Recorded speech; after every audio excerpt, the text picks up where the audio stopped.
Passando da Piazza dei Signori, al di là dell'arco detto della Tortura, si apre il grandioso complesso delle Arche Scaligere.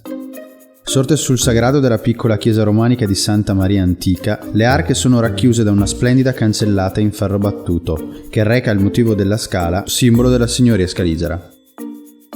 Esse non solo sono il cimitero di famiglia dei signori di Verona, ma anche una delle massime espressioni della cultura gotica trecentesca di tutto il nord Italia.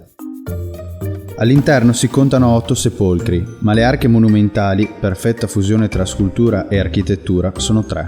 L'arca di Can Grande I della Scala, la più famosa, sorge sopra la porta laterale della chiesa, ma in realtà si tratta di una copia in quanto l'originale si trova nel museo di Castelvecchio. Il condottiero veronese sorride serenamente, cavalcando nel vento che scompone la gualdrappa.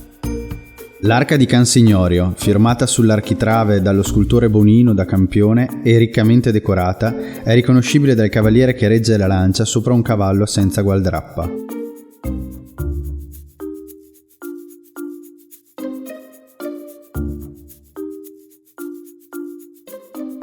Infine l'arca di Mastino II, in cui il cavaliere, rappresentato in rigida posizione di comando, è chiuso nella sua solida armatura e nasconde il viso dentro l'elmo. Anche in questo caso si tratta di una copia, in quanto l'originale si trova da qualche anno nella torre dell'orologio di Castelvecchio. Commissionate dai rispettivi proprietari, tutte e 3 le arche custodiscono la tomba del defunto, sulla quale è scolpito il corpo in posizione supina. In alto il Signore invece appare vivo e dominante, a cavallo del proprio puro sangue, come se volesse continuare a combattere anche dopo la morte.